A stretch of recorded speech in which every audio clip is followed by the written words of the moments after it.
η Ιρλανδία υπήρξε για αιώνες ένα από τα σπουδαιότερα ορθόδοξα χριστιανικά κέντρα της Ευρώπης. Η περίοδος εκείνη ονομάστηκε ως η Χρυσή Εποχή των Αγίων, καθώς αναδείχθηκαν εκατοντάδες Άγιοι, χιλιάδες μοναστήρια, εκατοντάδες επίσκοποι και πολλές χιλιάδες ιερείς, μοναχοί και μοναχές. Μόνο ο Άγιος Πατρίκιος μαζί με τους μαθητές του ίδρυσαν πάνω από 300 ορθόδοξες εκκλησίες. Οι Κέλτες Άγιοι τόνιζαν συνεχώς την πνευματική του σύνδεση με τους πατέρες της Ανατολής, τους οποίους θεωρούσαν δασκάλους τους. Την ίδια περίοδο όμως, η Εκκλησία της Ρώμης έκανε συνεχείς προσπάθειες για να πείσει την Κελτική Εκκλησία να εγκαταλείψει τα κοινά λειτουργικά έθιμα που είχαν με την παραδοσιακή Ανατολική Εκκλησία της Μικράς Ασίας. Οι Άγιοι εκπρόσωποι της Κελτικής Εκκλησίας επέμεναν ότι μένουν πιστοί σε όσα παρέλαβαν από τους προγόνους τους, οι οποίοι, όπως έλεγαν, ήταν γνήσιοι μαθητές του Αγίου Ιωάννη του Θεολόγου και της Εκκλησίας της Εφέσου. Και ό,τι δεν επετέχθη με τις συζητήσεις, έγινε με τη βία.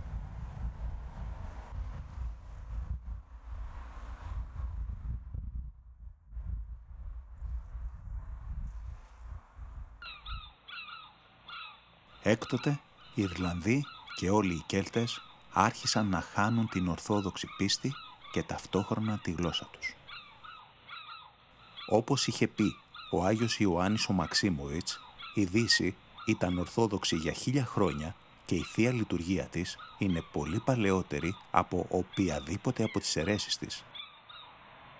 Σήμερα, οι κελτικοί λαοί δεν γνωρίζουν την αληθινή ιστορία των προγόνων τους. Αυτό θεωρείται ως ένα από τα μεγαλύτερα σκάνδαλα της παγκόσμιας ιστορίας. Η παράδοση της Εκκλησίας λέει ότι όπου υπάρχουν μάρτυρες, η Ορθοδοξία θα αναβιώσει. 10 αιώνες μετά πραγματοποιήθηκε ένα ιστορικό γεγονός, η πρώτη Ιερά Μητρόπολη Ιρλανδίας. Πρώτος Μητροπολίτης, ο κύριος Ιάκωβος. Θελήσαμε να τον συναντήσουμε, να γίνουμε και εμείς συμμέτοχοι σε αυτό το σπουδαίο γεγονός, να μάθουμε και να ζήσουμε από κοντά τα πρώτα βήματα αυτής της προσπάθειας. Πρώτη εντύπωση από την γνωριμία μας με τον Μητροπολίτη ήταν ότι πρόκειται για έναν σύγχρονο ποιμένα με βαθιά ριζωμένες στις παραδόσεις της πίστεως, που τον χαρακτηρίζει η απλότητα και η θερμή φιλοξενία. Κατά τη διάρκεια των γυρισμάτων προέκυψε κάτι που το θεωρήσαμε αξιοθαύμαστο και σημαντικό να το αναφέρουμε. Είδαμε τον Μητροπολίτη να φροντίζει και να περιποιείται το ναό, προετοιμάζοντάς τον για τη βραδινή Θεία Λειτουργία. Αφού ζητήσαμε την άδειά του, καταγράψαμε το γεγονός και σας το καταθέτουμε.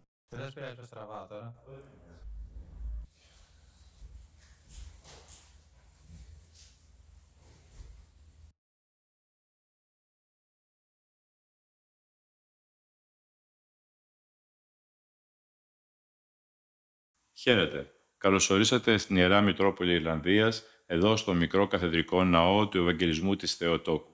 Ο Οικουμενικός μας Πατριάρχης, κύριος Βαρθολομαίος, και τα μέλη της Ιεράς Συνόδου στις 22 Μαρτίου το 2024 αποφάσισαν τη σύσταση της νέας Μητρόπολης Ιρλανδίας, η οποία μέχρι τότε ήταν κομμάτι της Αρχιεπισκοπής Θειατήρων και Μεγάλης Βρετανίας.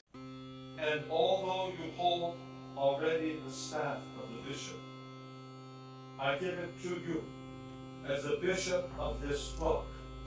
Be the shepherd, be the pastor, be the image of Jesus Christ, who is the chief shepherd and the chief pastor. May you reign and may you shepherd this flock worthily. Axios! Axios! Axios! Έχω την ευλογία και την τιμή να έχω την δυνατότητα να εργαστώ σε αυτή την Ιερά Μητρόπολη, τη νέα Ιερά Μητρόπολη, τη νέα επαρχία του Οικουμενικού μας Πατριαρχείου, την Ιερά Μητρόπολη Ιρλανδίας, ως ο πρώτος Μητροπολίτης Ιρλανδίας. Και αυτό μου δίνει την δυνατότητα να επικοινωνήσω σήμερα μαζί σας και να παρουσιάσω τόσο το όραμα της νέας Μητροπόλεως, όσο και τις ανάγκες της, αλλά και ό,τι συμβαίνει εδώ. Ο Οικουμενικός Πατριάρχης κύριος Βαρθολομαίος, με τη μεγάλη εμπειρία αλλά και τη σοφία την οποία διαθέτει, είδε ότι υπάρχει μεγάλη ανάγκη εδώ στην Ιρλανδία η ίδρυση μιας νέας Μητροπόλεως, διότι αυξάνει συνεχώς το Ορθόδοξο Πίμνιο στην Ιρλανδία για πολλούς λόγους, τους οποίους ίσως αργότερα εξηγήσουμε. Εκείνο το οποίο όμως είναι σημαντικό για μένα προσωπικά είναι η δυνατότητα που μου δίνεται, το προνόμιο αλλά και η ευλογία να ανακαλύψω τη μακραίωνη Ορθόδοξη ιστορία της Ιρλανδίας. Το σμαραγδένιο αυτό νησί φιλοξένησε μεγάλους Αγίους της Εκκλησίας μας τους πρώτους 9 αιώνες, καθώς το νησί ήταν Ορθόδοξο, και μεγάλοι ασκητές, επίσκοποι, μοναχοί, μοναχές, λαϊκοί, οι οποίοι ζούσαν το θαύμα και το μυστήριο της Εκκλησίας και της Ορθοδοξίας, αποτελούν τώρα κομμάτι, ή μάλλον θα έλεγα το θεμέλιο για τη νέα διακονία μου εδώ στην Μητρόπολη της Ιρλανδίας. Είναι λοιπόν σημαντικό για μένα προσωπικά και όλους εκείνους τους συνεργάτες που με στελεχώνουν, αλλά και τους λαϊκούς μας αδελφούς, να ανακαλύψουμε αυτή την ιστορία του Σμαραγδένιου νησού της Ιρλανδίας, την μακραίωνη αυτή ορθόδοξη ιστορία, να ανακαλύψουμε τους Αγίους και πάνω σε αυτούς με τις πρεσβείες τους, με τις προσευχές τους, να βασιστούμε και να χτίσουμε από εδώ και στο εξής μια νέα κατάσταση όσον αφορά την Ορθόδοξη Εκκλησία εδώ στην Ιρλανδία. Να ανακαλύψουμε τους ανθρώπους που ενδιαφέρονται για την ορθή πίστη και να προσελκύσουμε τους ανθρώπους, αλλά και κυρίως να τους προσκαλέσουμε, ούτως ώστε να συμμετάσχουν σε αυτό το μυστήριο της Εκκλησίας, το μυστήριο του Χριστού, και να γίνουν ζωντανά μέλη της Ορθοδόξου Εκκλησίας, ζωντανά μέλη του σώματος του Χριστού.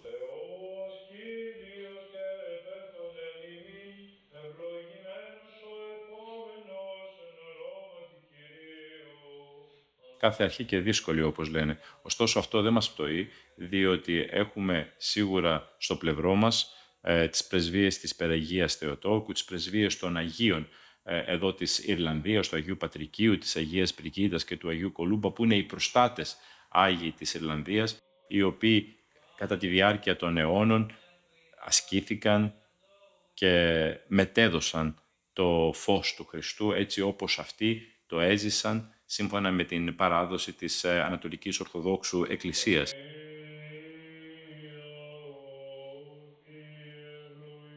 Θα ήθελα εδώ πέρα να επισημάνω το γεγονός ότι ένας σύγχρονος Άγιος της Εκκλησίας μας, ο Άγιος Πορφύριος, είχε μιλήσει αρκετές φορές για τους Κέλτες Αγίους, για τους Αγίους της Ιρλανδίας και της ευρυτέρου περιοχής. Ο Άγιος Πορφύριος, όσο και ο Άγιος Αρσένιος της Πάρου, είχαν προφητεύσει ότι όταν οι Κέλτες γνωρίσουν τους Αγίους τους, τότε πολλοί θα γίνουν Ορθόδοξοι.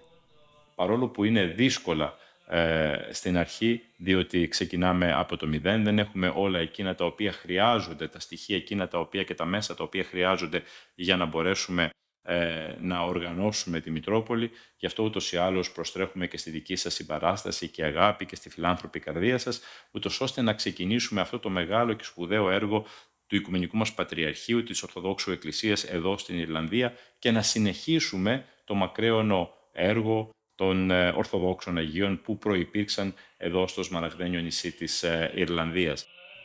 Ο ναός έχει μόλις 50 καθίσματα, έναν στενό εξωτερικό χώρο και μία μικρή αίθουσα. Ο Άγιος Πορφύριος είχε επιπλέον προφητεύσει ότι όταν οι Έλληνες ανακαλύψουν τους Κέλτες Αγίους, τότε πολλοί Βρετανοί θα γίνουν Ορθόδοξοι. Ιρλανδία σημαίνει έφορη γη. Πέραν της πράσινης βλάστησης που τη χαρακτηρίζει, η χώρα αποτελεί ένα πρόσφορο έδαφος για ιεραποστολή. Οι περισσότεροι ιερωμαιοκαθολικοί ναοί παγκοσμίως βρίσκονται στην Ιρλανδία, οι οποίοι όμως είναι άδειοι. Οι Ιρλανδοί, απογοητευμένοι από την Καθολική Εκκλησία, στρέφουν τις πνευματικές τους αναζητήσεις προς άλλες κατευθύνσεις. Τα τελευταία χρόνια παρατηρείται το φαινόμενο ότι οι αγγλικανικές εκκλησίες πωλούνται. Πολλοί Κέλτες πηγαίνουν στις ιερές πανήγυρες των Ορθοδόξων και πολλοί βαφτίζονται. Θεωρώ ότι στην Ορθόδοξη Εκκλησία και γενικότερα το πνεύμα του Οικουμενικού μας Πατριαρχείου σε όλες τις επαρχίες είναι ο ένας να στηρίξουμε τον άλλον και όλοι μαζί να μεταλαμπαδεύσουμε το φως του Χριστού, τόσο ώστε οι άνθρωποι να αναπαύονται στο πρόσωπο του Χριστού, να κοινωνούν με το πρόσωπο του Χριστού και εμείς οφείλουμε να είμαστε οι πρώτοι οι οποίοι θα τους οδηγήσουμε προς αυτήν την κατεύθυνση, κυρίως διότι είμαστε οι ποιμένες της Εκκλησίας. Έτσι λοιπόν, είναι σημαντικό να ξεκινήσουμε με τα απαραίτητα εδώ στην Ιερά Μητρόπολη και τα απαραίτητα είναι να έχουμε ένα σπίτι, να έχουμε ένα γραφείο, να έχουμε ίσως μια μεγαλύτερη εκκλησία ή μια δεύτερη μικρότερη εκκλησία, διότι πλέον αυξάνει τόσο πολύ το πίμνιο, αυξάνει ο κόσμος ο οποίος έρχεται στην εκκλησία, όπου πλέον δεν έχουμε την δυνατότητα να καλύψουμε αυτές τις ανάγκες και είναι, θα έλεγα, επιτακτική ανάγκη να βρούμε και έναν άλλο τόπο στον οποίο να στεγάσουμε τους ανθρώπους μας τις Κυριακές όταν έρχονται να κοινωνήσουν το πρόσωπο του Χριστού, έρχονται να αναπαυθούν μέσα στο πνεύμα της Εκκλησίας, μέσα στην Θεία Λειτουργία και να βρουν το δικό τους δρόμο, να βρουν την ανάπαυση την οποία επιζητούν μέσα από την μυστηριακή ζωή της Εκκλησίας. Έτσι λοιπόν, για να μπορέσουμε να ανταποκριθούμε σε όλες αυτές τις ανάγκες, θα χρειαστούμε όλα εκείνα τα απαραίτητα μέσα τα οποία προείπα, όπως είναι ένας τόπος στον οποίο να στεγάσουμε το γραφείο μας, να στεγάσουμε το σπίτι του Μητροπολίτου και ούτω καθεξής και άλλους χώρους στους οποίους θα μπορούμε να εργαστούμε μεθοδικά, ούτως ώστε να δώσουμε τη δυνατότητα στους ανθρώπους να γνωρίσουν την Ορθόδοξη Μητρόπολη Ιρλανδίας, αλλά και την Εκκλησία, την Ορθόδοξη Εκκλησία γενικότερα, το πρόσωπο του Χριστού και να είναι σε κοινωνία. Βεβαίως, από τους πρώτους μήνες, είμαστε ήδη 8 μήνες εδώ, έχουμε δει τους καρπούς αυτής της προσπάθειας. Έχουμε ήδη αρκετούς ανθρώπους οι οποίοι θέλουν να κατηχηθούν και να βαφτιστούν. Είχαμε τη μεγάλη ευλογία τον περασμένο μήνα, το Δεκέμβριο, να έχουμε την πρώτη μας χειροτονία ιερέως, ούτως ώστε να υπάρχει και η δυνατότητα μιας, θα έλεγα, καλύτερης εξυπηρέτησης των λειτουργικών αναγκών της Μητροπόλεως μας εδώ και βεβαίως υπάρχουν ακόμα και άλλα άτομα τα οποία θα ήθελαν να μας συνδράμουν στο λειτουργικό κομμάτι, δηλαδή να χειροτονηθούν, ωστόσο είναι οι ανάγκες τέτοιες οι οποίες δεν μας επιτρέπουν ακόμα να προβούμε προς αυτή την κατεύθυνση. Για μένα είναι πάρα πολύ σημαντικό το γεγονός ότι σήμερα έχω αυτή τη δυνατότητα αλλά και τη χαρά να επικοινωνώ μαζί σας και μέσα σε πολύ λίγα λεπτά να παρουσιάζω την Ιερά Μητρόπολη Ιρλανδίας, η οποία μόλις ξεκίνησε, αλλά το ταξίδι της προβλέπεται να είναι πολύ μεγάλο.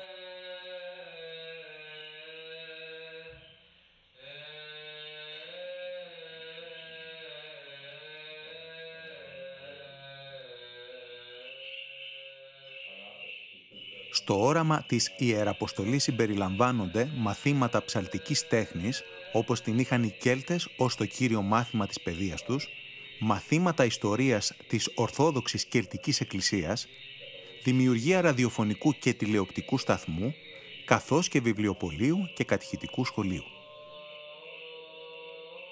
Θεωρώ λοιπόν ότι μέσα σε αυτή την προσπάθεια και όλοι εσείς θα καταλάβετε τις ανάγκες αλλά και τις δυνατότητες που υπάρχουν και όλοι μαζί να συνδράμουμε αυτό το έργο, το νέο εγχείρημα της νέας επαρχίας του Οικουμενικού μας Πατριαρχείου, ούτως ώστε να μεταλαμπαδεύσουμε το φως του Χριστού. Στην ουσία και εσείς και εμείς και όλοι εκείνοι οι οποίοι μας συνδράμουν γινόμαστε κτήτορες αυτής της νέας προσπάθειας, αυτής της νέας επαρχίας και συνεχιστές της μακραίωνης Ορθοδόξου ζωής της Μητροπόλεως Ιρλανδίας. Γινόμαστε οι συνεχιστές των μεγάλων Αγίων της Ιρλανδίας, του Σμαραγδένιου νησιού. Θα ήθελα λοιπόν μέσα από αυτό το σύντομο χαιρετισμό αλλά και τη σύντομη παρουσίαση να ζητήσω να ενισχύσετε και να βοηθήσετε τη νέα αυτή προσπάθεια του Οικουμενικού μας Πατριαρχείου, την Ιερά Μητρόπολη Ιρλανδίας, ούτως ώστε να ανταποκριθούμε στις ανάγκες αλλά και βεβαίως στην διακονία μας, η οποία μας ανατέθηκε και θεωρούμε και πιστεύουμε και θα αναλώσουμε τον εαυτό μας ούτως ώστε να ανταποκριθούμε αλλά και με τη χάρη του Θεού να επιτύχουμε το στόχο, ο οποίος δεν είναι άλλος, αλλά να προσελκύσουμε ανθρώπους στο πρόσωπο του Χριστού, να τους συνδέσουμε με το πρόσωπο του Χριστού, να αναπαύονται εκεί, να αναμορφώνονται, να αναγεννώνται και να αγιάζονται. Αμήν. Ευχαριστώ πάρα πολύ. Ζούμε παραλλήλως το μυστήριο της ιδρύσεως μιας νέας επαρχίας του Οικουμενικού Πατριαρχείου μας, αυτής της Ιεράς Μητροπόλεως Ιρλανδίας, της οποίας σήμερα με αναστάσιμη χαρά, με ιδιαίτερη τιμή και με ιερές προσδοκίες εμφρονίζεται ο πρώτος πειμενάρχης της, Σεβασμιότατος Μητροπολίτης Ιρλανδίας, Κύριος Ιάκωβος.